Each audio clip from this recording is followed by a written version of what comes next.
O texto da nossa reflexão de hoje está lá no livro de Eclesiastes, no capítulo 11, a partir do verso 7. Eclesiastes 11, 7.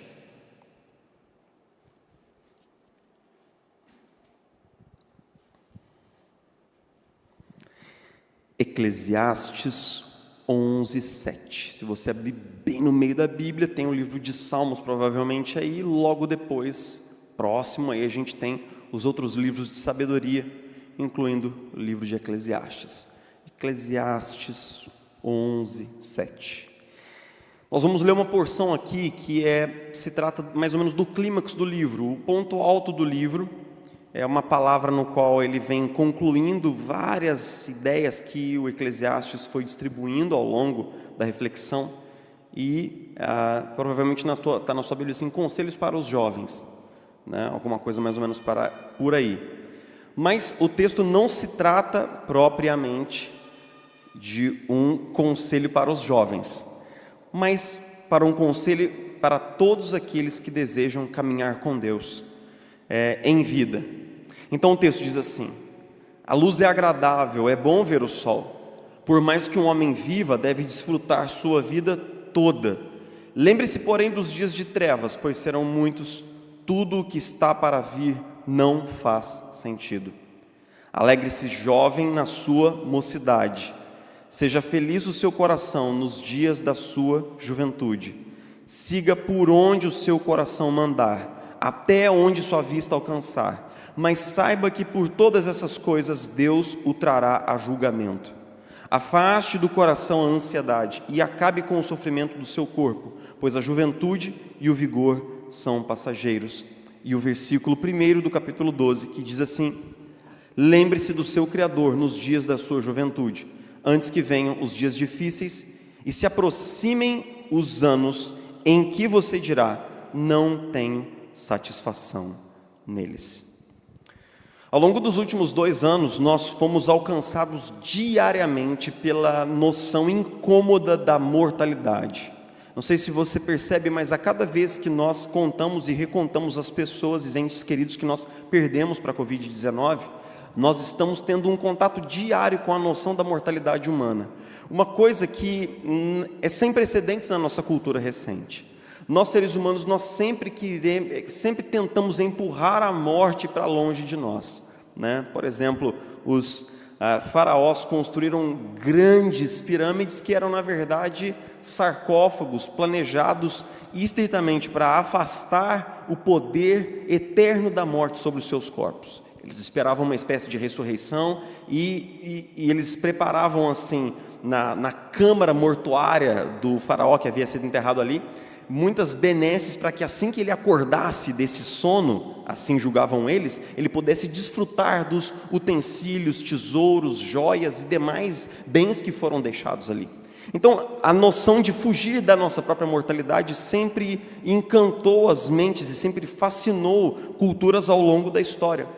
Nós talvez sejamos a cultura que foi mais longe nesse processo, porque nós conseguimos não só alongar a vida muito mais do que os nossos antepassados conheceram. Hoje as pessoas chegam com muito vigor e muita saúde aos 70, aos 80, aos 90 anos de idade talvez, mas também porque nós conseguimos afastar até os sinais de envelhecimento. Na verdade, eu tenho uma ruga de expressão maravilhosa aqui na minha testa assim, mas que minha cunhada que é dermato já me prometeu que vai aplicar um botox aqui para que eu fique um pouco melhor. Ela me disse que eu vou ganhar 2 anos com esse procedimento. 2 anos, Cristiane, olha que beleza, né? Depois eu tiro a papa, depois eu faço uma lipo de não sei o que das quantas. Nós estamos o tempo todo numa luta com o tempo, numa luta com a morte. Mas pode ser que essa luta nos coloque num caminho que não é sábio, porque nós seres humanos já somos encantados pela ideia de que nós temos o amanhã, e que quanto mais nós trabalhamos essa ideia dentro de nós, menos sabedoria nós alcançamos. Então, de certa forma, o nosso contato com a mortalidade nos últimos 2 anos pode ser que nos traga algum bem, pode ser que nos traga mais sabedoria, e é sobre isso que Eclesiastes fala. O livro de Eclesiastes não é um livro que eu aconselho para os jovens leitores da Bíblia, não é um livro que eu aconselho para os neófitos, e se você está começando a ler a Bíblia agora, não comece por Eclesiastes, ande um pouco na palavra, caminhe um pouco com as Escrituras, mas depois vai ouvir o que o sábio tem a dizer. Você vai notar que o livro de Eclesiastes, ele tem um tom pessimista e um pouco ácido, que fez com que, na história dos concílios, principalmente do concílio de Jâmina, que fechou o cânon do Antigo Testamento, um concílio judaico, e também em relação à igreja, houve grande hesitação. E a pergunta era, será que um livro tão aparentemente pessimista realmente foi inspirado por Deus e deve pertencer ao cânon? A grande questão é que o livro ele é ligado à figura histórica de Salomão, seria ele o autor do livro.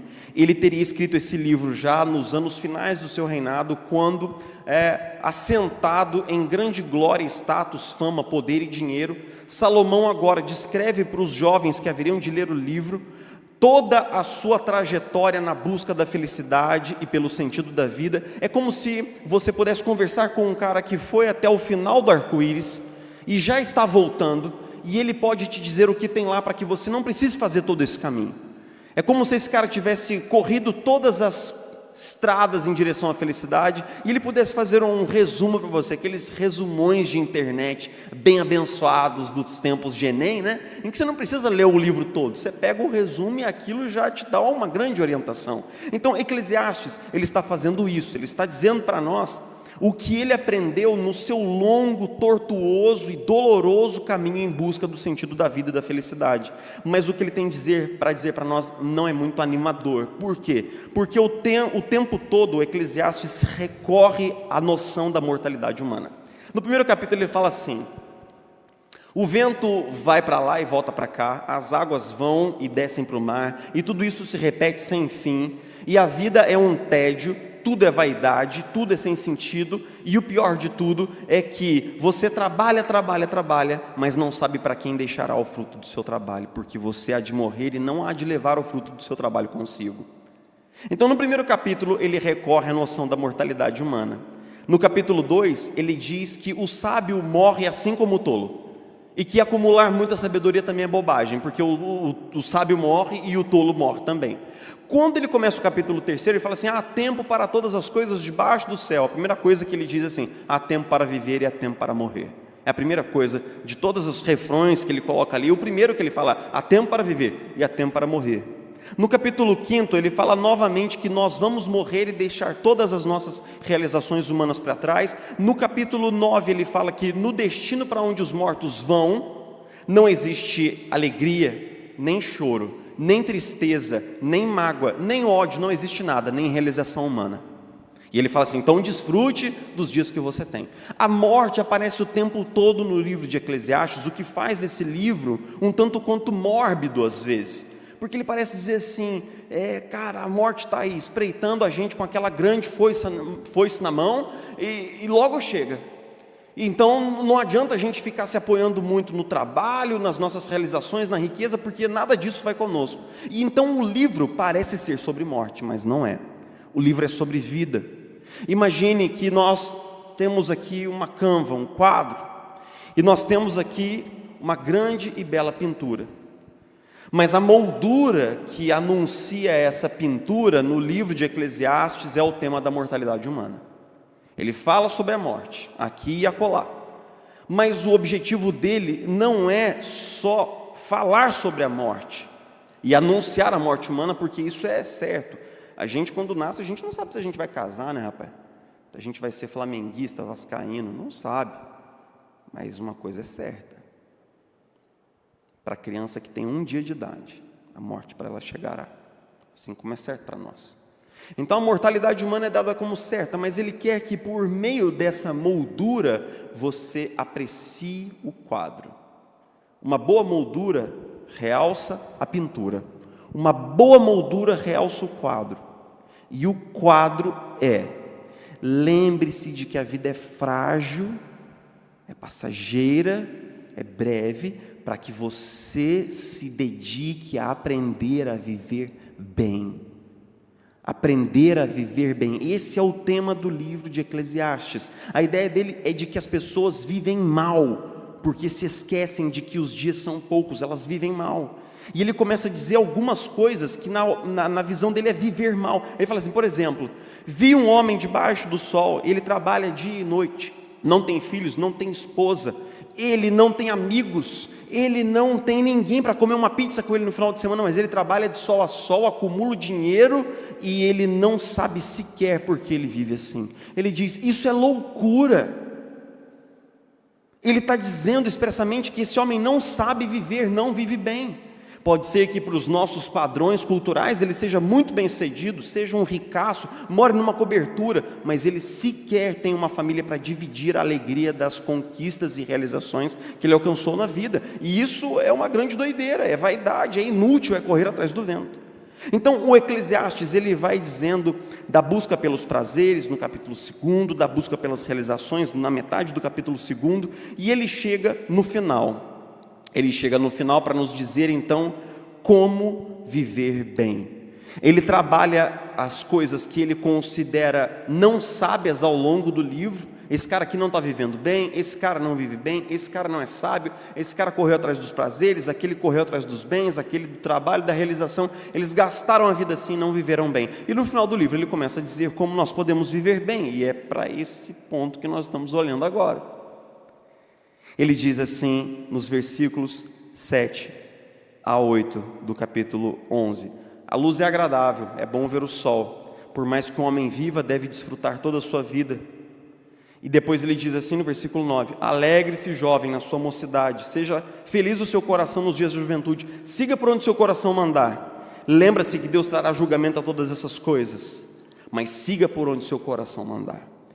E basicamente o conselho de Eclesiastes aqui é o seguinte: aproveite a vida ao máximo. Viva a vida intensamente enquanto você tem saúde. Troque aqui juventude por saúde, por vigor. E até as pessoas que tiveram mais verões e invernos acumulados aqui têm pleno vigor para cumprir aquilo que ele está dizendo aqui, que é: aproveite enquanto você tem seus filhos, seu marido, aproveite enquanto você tem saúde, aproveite enquanto você tem coisas gostosas de comer na geladeira. Coma o seu pudim, coma o seu pudim. Corra depois, né? Vá para a academia, mas coma o seu pudim. Não deixe de comer o seu pudim. Nós sabemos que a expressão latina carpe diem, que é uma frase um pouco mais longa, de uma ode de Horácio, o grande poeta latino.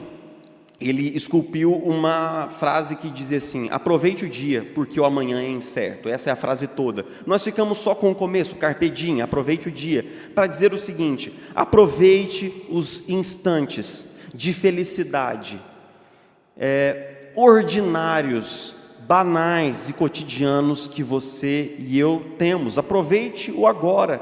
E essa é uma ideia válida no contexto de Eclesiastes: viva o agora intensamente, com alegria, com gratidão a Deus. Mas eu quero dar aqui alguns conselhos mais práticos de como colocar essas primeiras ideias em prática, de como aproveitar o dia, como fazer o carpe diem, como Eclesiastes nos diz. Eu separei 5 coisas, nenhuma delas é engenharia de foguete. Vamos à primeira: não coloque sua felicidade no futuro, aproveite o dia. Cara, a gente sabe que quando a gente é novo, a gente fica assim: não, quando eu passar na faculdade, aí vai ser bom, né? Não tem isso? A gente fica naquela angústia antes do vestibular e do Enem, a gente fica imaginando aquele dia hipotético em que nosso nome sai naquela maravilhosa lista, que parece melhor do que a lista dos eleitos, né? Que é a lista daqueles que vão entrar na faculdade, e então a gente fala assim: então serei feliz. Mas quando a gente pisa na faculdade, o nosso horizonte da felicidade se desloca um pouco mais para frente, e eu começo a pensar no dia do canudo. Eu falo assim: não, quando eu me formar e finalmente tiver o canudo na mão, não tiver mais que fazer cálculo 1, cálculo 2, e enfrentar os professores da Unifei e tal, aí finalmente serei feliz. Mas a gente pega o canudo, mas a gente está solteiro, né? Aí o horizonte da felicidade vai um pouquinho mais para frente. Não, quando eu encontrar a pessoa certa. E aí você encontra a pessoa certa, começa a namorar, mas então você começa a pensar no casamento. Então você casa, e a sua família começa a te perguntar dos filhos. Então quando eu tiver filhos, aí nossa família vai ser completa, e então eu vou ser feliz. E os filhos vêm, então você começa a se preocupar com os filhos, e o horizonte fica agora quando você conseguir acabar de pagar a faculdade do filho, por exemplo, será um grande alívio. Mas os filhos se casam também e têm netos. O que eu quero dizer é o seguinte: nós seres humanos jogamos um jogo perverso conosco mesmos, porque nós deixamos para ser felizes amanhã. Não deixe para ser feliz amanhã. Não deixe. Em primeiro lugar, porque você tem condições, pela graça de Deus, de experimentar contentamento e alegria agora, exatamente onde você está. Esteja você solteiro, estudando, quebrado, com pouco dinheiro no bolso, tendo que comer um lanche aqui no podrão da esquina, não esquenta com isso.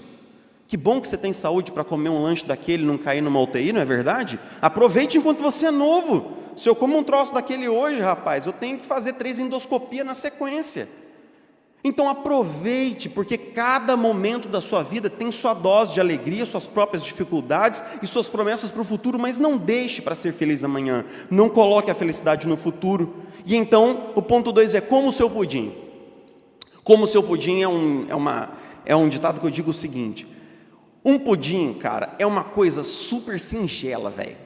Eu não sei como faz, eu nunca quis descobrir a receita para não quebrar a mágica que existe no meu coração do pudim, entendeu? Eu acho que ele tem um troço maravilhoso, porque uma colher daquilo cura muita angústia, rapaz. Entendeu? Aquilo ali, umas 2 colheres de pudim saram um coração machucado e ferido. Não é verdade? Mas é um troço simples, todo mundo que sabe fazer, eu não sei, diz que é um trem simples.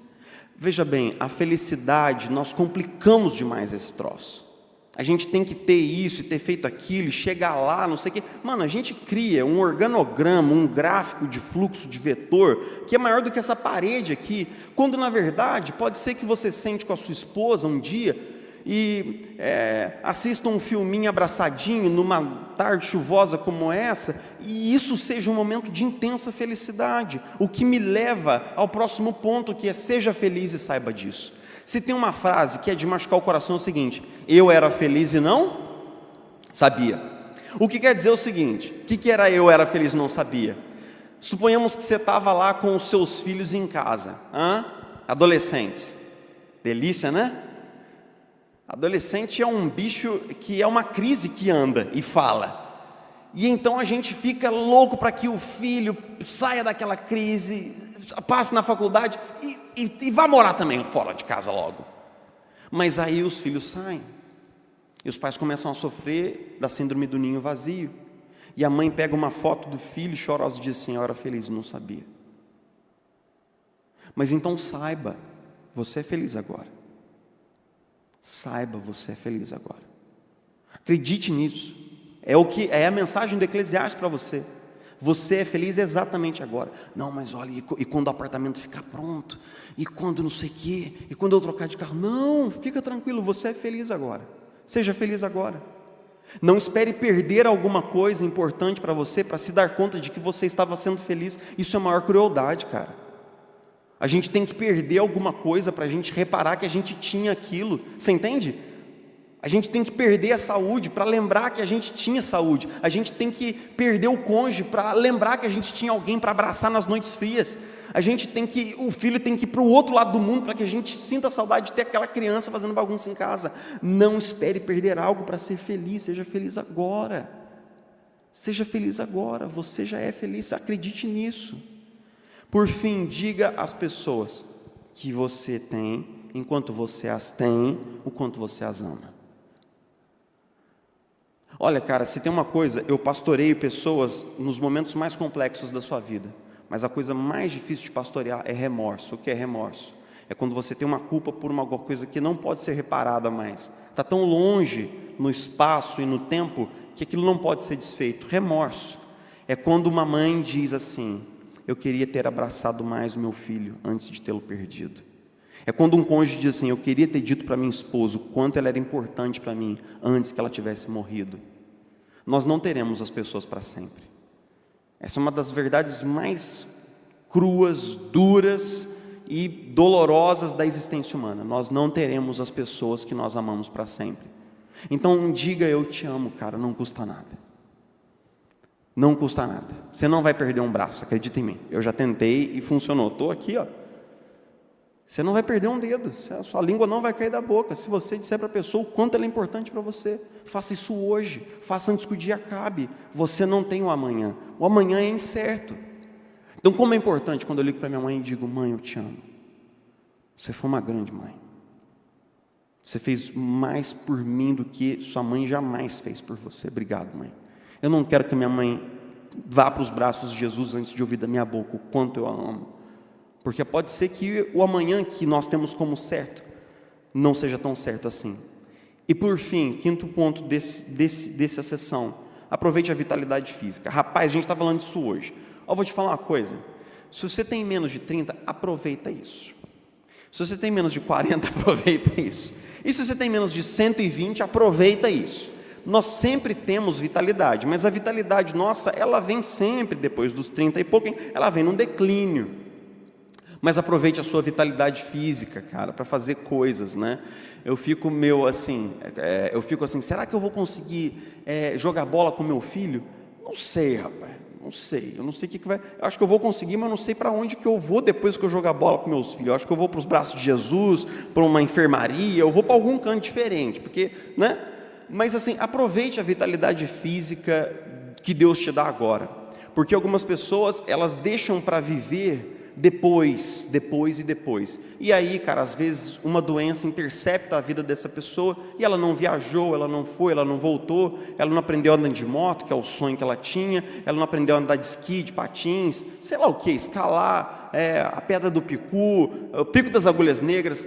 Faça o que Deus te dá com a vitalidade física que você tem hoje. No versículo 10 nós lemos assim: afaste do coração a ansiedade e acabe com o sofrimento do seu corpo, pois a juventude e o vigor são passageiros. Esse conselho tem um contexto específico, já que no versículo 8 ele havia dito: lembre-se, porém, dos dias de trevas, pois serão muitos, tudo que está para vir não faz sentido. Na mesma seção, nos versículos 8 e 10, o Eclesiastes cita que a vida tem sofrimento e que nós não conseguimos evitar e negar esse sofrimento. O conselho não é: finja-se de surdo e entre numa negação mecânica e psicopática do sofrimento que você está vivendo. Não é esse o conselho, porque ele diz assim: haverão muitos dias de trevas, e serão dias de luto e de choro e de dificuldade para você e para mim. Mas, no versículo 10 ele diz assim: afaste do coração a ansiedade, acabe com o sofrimento do seu vigor.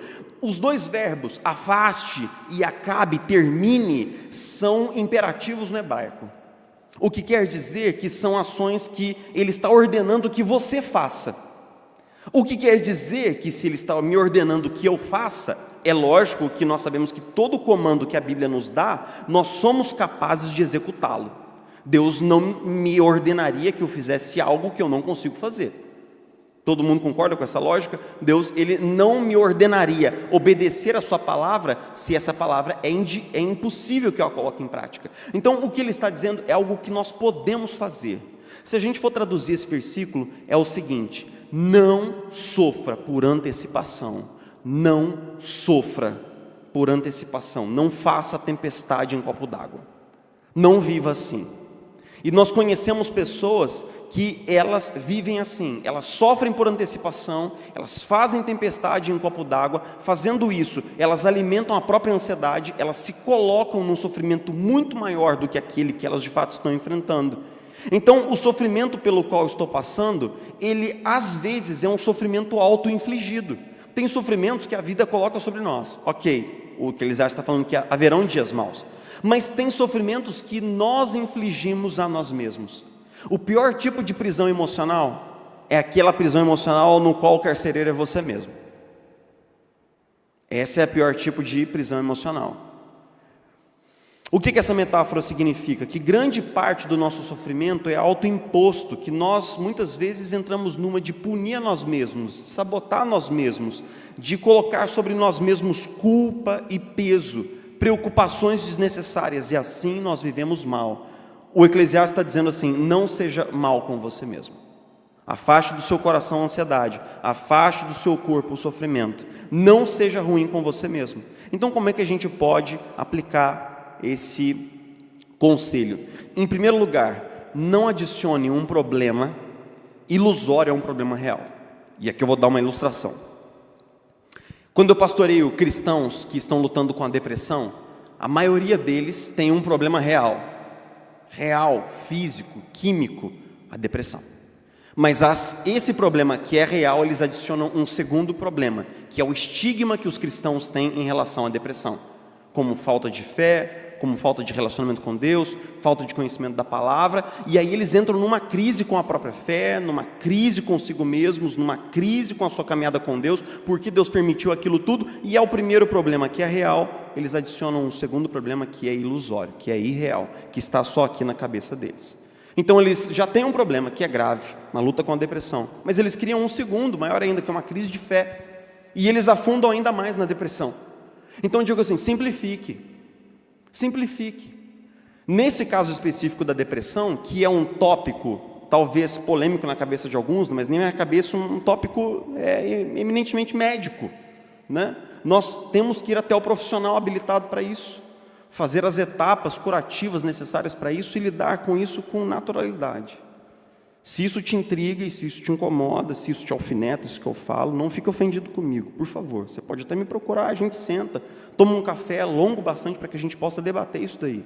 Mas ao longo da história da igreja, a depressão ela não foi um fenômeno incomum nem entre os crentes, nem entre os líderes dos crentes.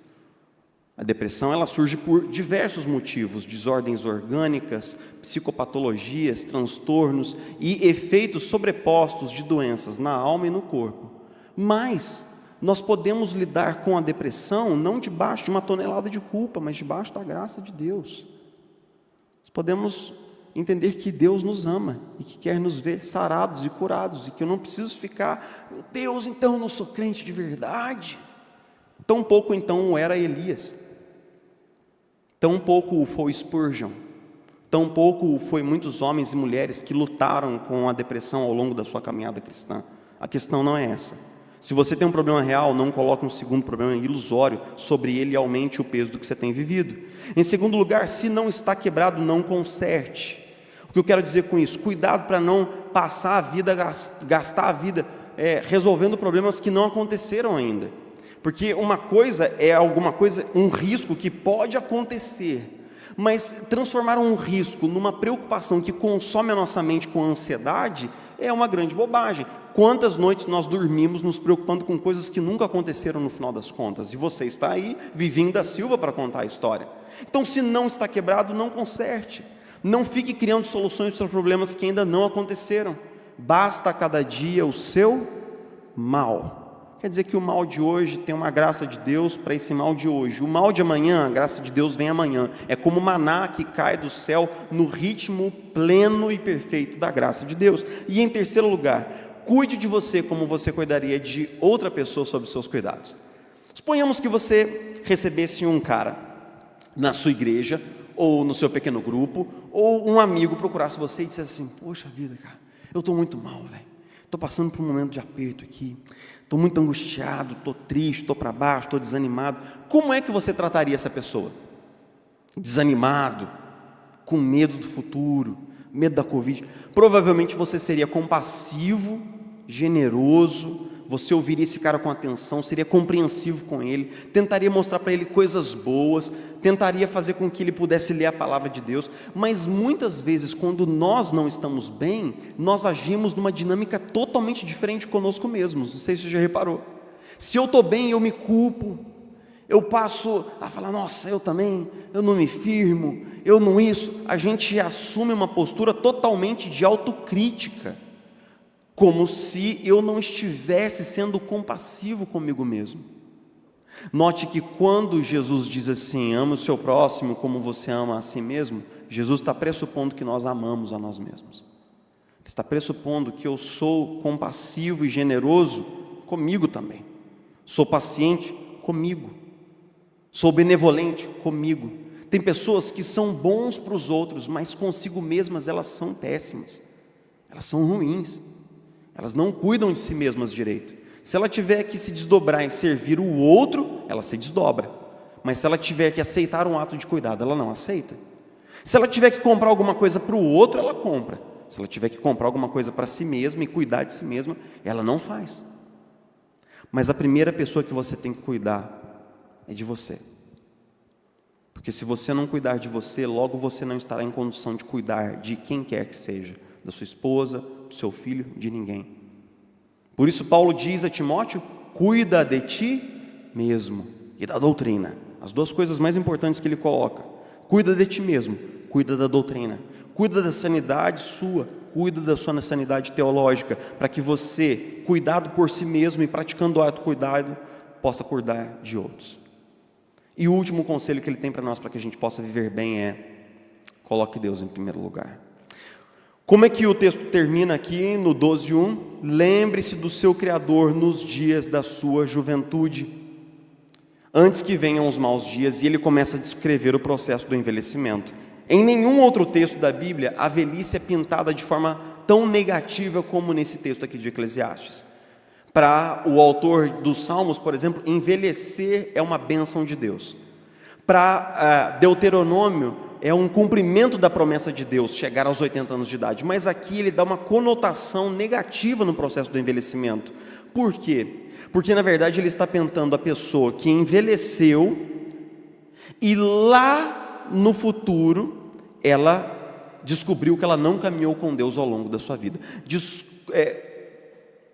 Tema o Senhor, lembre-se do seu Criador nos dias da sua juventude, antes que você se veja no final da vida e descubra que você não caminhou com Deus todos aqueles anos. É basicamente esse o sentido do que Eclesiastes está dizendo aqui. E ele completa no epílogo dos versículos 13 e 14, dizendo assim: agora que já se ouviu de tudo, aqui está a conclusão: tema a Deus, obedeça aos seus mandamentos, porque isso é essencial para o homem, pois Deus trará julgamento a tudo que foi feito, inclusive aquilo que está escondido, seja bom, seja mal. Ou seja, assim, cara, ande com Deus, caminhe com Deus, coloque Deus em primeiro lugar. Lembre-se, de tudo que você faz, você terá de prestar contas a Deus. Coloque Deus em primeiro lugar. Ou, colocando de outra maneira, caminhe com Deus e você viverá uma boa vida. Eu não sei se você conhece esses versos que dizem assim: eu devia ter amado mais, devia ter chorado mais, ter visto o sol nascer, devia ter arriscado mais e até errado mais, ter feito o que eu queria fazer, queria ter aceitado as pessoas como elas são, devia ter complicado menos, trabalhado menos, ter visto o sol se pôr, devia ter me importado menos com problemas pequenos, devia ter morrido de amor, devia ter aceitado a vida como ela é. Essa frase é uma música, uma poesia dos Titãs, e essa música ela transmite uma grande beleza, uma ideia assim de que é possível viver com mais sabedoria, que é o tema de Eclesiastes. Mas o título dessa música qual é? Epitáfio. Epitáfio é aquilo que uma pessoa coloca na lápide quando ela já está morta e debaixo da terra. Então a grande ironia dessa música é que teoricamente é de uma pessoa que tarde demais fez uma reflexão sobre uma vida que poderia ter sido bem vivida, mas não foi bem vivida. Devia ter feito isso, devia ter feito aquilo, devia ter me preocupado menos. Nós não queremos chegar no final da vida, olhar em retrospectiva e nos arrependermos de como nós vivemos, mas para isso nós temos que aprender a viver bem, e isso na Bíblia é sabedoria. O sábio não é aquele que é informado de informações frias sobre a realidade, ele não tem um amontoado de dados na cabeça, ele sabe como se portar diante da vida. O sábio na Bíblia é alguém que sabe viver, ele não é informado, ele é formado pela sabedoria da palavra de Deus, ele sabe viver bem. Então o erro anunciado pelo Eclesiastes é chegar na vida e que o nosso epitáfio seja: devia ter colocado Deus em primeiro lugar. Imagine o que será para nós chegar no final da vida e dizer assim: eu devia ter caminhado com Deus, devia ter vivido na presença de Deus, devia ter colocado Deus no centro da minha vida, mas não fiz isso. Não fiz isso. Esse é o pior epitáfio que alguém pode ter.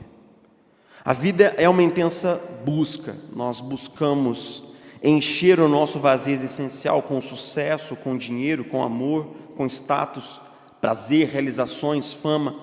Nós imaginamos que essas realidades vão nos trazer contentamento, alegria, vão nos trazer realização interior. Mas a verdade é que quanto mais nós temos, mais nós sentimos o vazio que se anuncia na nossa alma. A resposta do Eclesiastes é o seguinte: coloque Deus em primeiro lugar e busque Deus acima de todas as coisas, e então você aprenderá a viver bem. Deuteronômio diz assim: busque ao Senhor, o teu Deus, com todo o teu coração, com todas as tuas forças, com todo o teu entendimento. Quer dizer, use todas as suas faculdades humanas para glorificar a Deus, para buscá-lo, para viver com Ele, para que Deus seja glorificado na sua vida, porque ouve, ó Israel, o teu Deus é o único Deus. Então, basicamente, o Eclesiastes está nos dizendo assim: coloque Deus em primeiro lugar.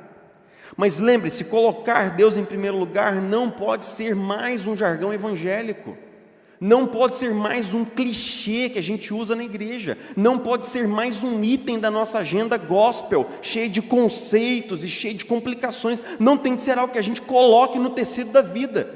Então, como colocar Deus em primeiro lugar se nós não passarmos tempo com Ele? Como que nós podemos dizer que nossa esposa é importante se o que eu dou para ela é um resto de tempo?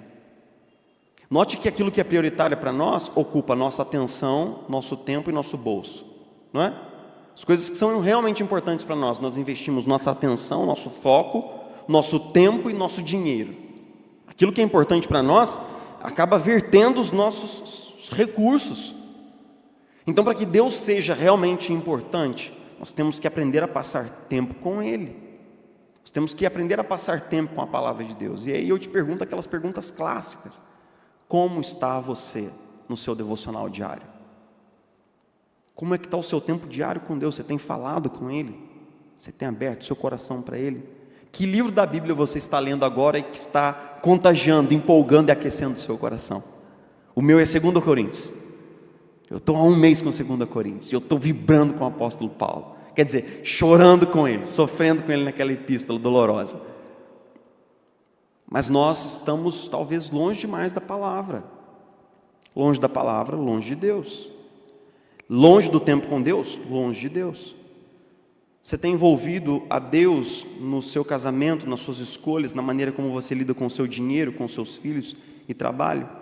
E por fim, passar tempo com Deus é passar tempo com o povo de Deus. E aí tem uma coisa que os crentes de hoje, né, os desigrejados não querem ouvir de jeito nenhum, rapaz. Não quero ouvir de jeito nenhum, porque eu posso cultuar a Deus aqui na minha casa, tem um monte de sermão no YouTube, tem um monte de louvor no YouTube, pastor. Eu oro, eu sou uma pessoa boa. A grande questão é que Jesus, não eu, nem Ricardo, nem Lucas, não foi ideia nossa. Jesus, todas as vezes que Ele une os seus discípulos, Ele une os seus discípulos numa comunidade, em torno de si mesmo. Ele envia os discípulos de 2 em 2, Ele assenta os discípulos na mesa. Comunidade não é uma ideia minha, é uma ideia do próprio Deus que nos criou para viver em comunidade na presença dEle. Então é impossível praticar o cristianismo bíblico sem vida em comunidade. Ponto final. E qualquer um que queira discutir isso terá que rasgar dezenas e dezenas de páginas da sua própria Bíblia e mutilá-la sob juízo da sua própria consciência. Não há como caminhar com Deus se nós não estamos dispostos a caminhar com o povo de Deus, e isso é simples assim. Mas é difícil caminhar com o povo de Deus. Com certeza. Com certeza. Ainda bem que na igreja só tem espaço para gente pecadora e imperfeita, né? Porque a gente pode vir, olha que bom. A gente pode vir, eu posso vir para cá. Porque é isso que eu sou, pecador e imperfeito. Aproveite o dia, não sofra por antecipação, coloque Deus em primeiro lugar. Eclesiastes denuncia de certa forma o fato de que nós temos colocado a nossa busca de vida, de sentido, de alegria nos lugares errados. Nós somos seres de busca, esse é o tema de Eclesiastes. Nós estamos buscando. Essa busca é genuína, mas a maneira como nós temos exercitado a nossa busca que tem nos levado às respostas erradas da vida. Mas note que certa vez Jesus foi para uma festa, a Páscoa, e no meio da Páscoa, no meio de todas as polêmicas religiosas que ele estava envolvido, ele colocou-se de pé e disse o seguinte: se alguém tem sede, venha a mim e beba. Quem crer em mim, como diz a Escritura, do seu interior fluirão rios de água viva. Olha esse convite de Jesus, que maravilhoso. Quem tem sede, e todos nós temos, porque a sede é uma metáfora para essa busca, esse anseio, esse algo que nós estamos buscando no sucesso, no status, no dinheiro, no prazer, na carreira, na família, nos amores românticos, isso que nos move. Nós somos seres de vazio, nós somos seres de desejo, nós somos seres de anseio. Se você tem sede, então venha a mim e beba de mim. Eu sou a água da vida, eu sou a água viva. Quem crer em mim, do seu interior fluirão rios de água viva. O que Jesus está dizendo é que quando nós encontramos a Jesus e o seu amor declarado na sua morte, na cruz do Calvário, por nós, em nosso lugar, levando sobre si os nossos pecados, derramando sobre nós da vida dele próprio, por meio do poder que há no Evangelho, quando nós somos encontrados pelo Evangelho, alguma coisa é descedentada dentro de nós. Nós dizemos, caramba, é isso que eu estava procurando. Esse amor, essa aceitação, esse valor pessoal, essa realização, esse sentido, essa identidade, esse acolhimento, esse relacionamento, cara, a vida inteira era isso que eu estava procurando a coisa certa nos lugares errados, mas esse é o lugar certo para a busca certa. E então Jesus diz assim: se você crer em mim, ao invés de viver com sede, buscando e buscando e buscando, do seu interior fluirão rios de água viva. O que quer dizer que quando nós somos encontrados pelo Evangelho, nós somos transformados de seres vazios, carentes, que buscam, em pessoas que compartilham. Que coisa maravilhosa o fato de que o Evangelho é a âncora da nossa sabedoria de vida. Eu queria que a gente pudesse encerrar essa reflexão. E toda vez que eu prego em Eclesiastes, cara, eu finalizo pensando assim comigo. Esse livro tem uma mensagem muito importante para nós, para a nossa geração, que é a seguinte: aproveite o dia, viva a vida ao máximo. Você pode ser feliz agora, não espere mais um dia, não espere mais uma hora, sobretudo porque o Eclesiastes, ele diz isso, olhando para o Deus da esperança que ele tem, mas nós temos Jesus Cristo. Esse Evangelho já foi colocado sobre nós. Você e eu, nós já sabemos que nós temos tudo o que nós precisamos. E que tudo que Deus nos dará, e Ele nos dará muitas coisas ainda, elas vêm como um bônus, elas vêm como uma bênção, elas vêm como alguma coisa que Deus acrescenta. Bênção, graça sobre graça, diz João. Mas você já pode ser feliz agora. E é sobre isso que eu quero te convidar a orar comigo. Vamos orar juntos? Jesus querido, com certeza voltando para casa agora, tem alguma comida gostosa que o Senhor deixou para nós lá na geladeira. Tem uma cobertinha deliciosa que a gente possa abraçar as pessoas que nós amamos e ter um momento ali de aconchego no nosso lar. Temos um teto sobre a cabeça. Temos pessoas especiais, nosso cônjuge, nossos filhos, nossos pais, nossos amigos. Temos saúde. Jesus, exatamente agora, enquanto nós estamos aqui, desfrutando de todas essas benesses, quantas pessoas, Senhor Jesus, para que o nosso coração também se volte em oração, estão, Senhor Jesus, vivendo em áreas e condição de extrema miséria e pobreza. Quantas pessoas não têm o que comer na geladeira? Quantas pessoas não têm uma peça de roupa aquecida para vestir numa noite fria como essa, chuvosa? Quantas pessoas exatamente agora estão chorando ainda o luto de um pai de família que se foi, de uma mãe que já não está lá para abraçar os seus filhos, de um filho que não vai voltar para casa hoje à noite? Senhor Jesus, nos permita, com a sabedoria do Teu Espírito, nos sentirmos abençoados, nos sentirmos abraçados agora. Nos permita viver a vida ao máximo na Tua presença, colocando o Senhor em primeiro lugar em tudo que fazemos. Jesus, nós desejamos viver intensamente para que o Seu nome seja conhecido, glorificado, exaltado, louvado. Nós desejamos viver para a Sua glória e para nenhum outro Senhor, nenhuma outra autoridade. Nós não reconhecemos nenhum outro motivo de louvor nos nossos lábios, senão, Senhor, seja louvado o Seu nome, Jesus. Nos ensina a viver agora na plenitude do Teu Espírito, com toda alegria, com todo contentamento. A alegria do Senhor é a nossa força, o Senhor nos ensinou na Tua palavra.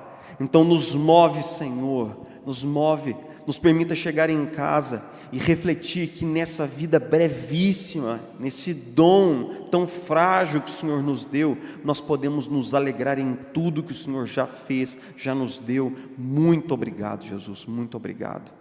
Nós oramos pedindo para que, Senhor Jesus, haja de fato um mover de contentamento no nosso coração, que ainda hoje o Senhor possa acalmar nosso coração com aquelas insatisfações que nos perseguem, com aquelas coisas do tipo, isso precisa acontecer para que eu seja feliz, para que finalmente, Senhor, nós possamos descansar, aportar a nossa alma completamente no Seu amor, e descansados no Seu amor, nós possamos experimentar plenitude de vida. O Senhor nos prometeu que o Senhor veio para que nós pudéssemos viver uma vida viva, abundante e plena. E é essa vida que nós queremos experimentar, porque experimentando essa vida, Senhor, nós estaremos capacitados e empoderados para ir além e compartilhar as boas novas com aqueles que estão à nossa volta. Nós oramos assim, Senhor, confiados no nome de Jesus. Amém e amém.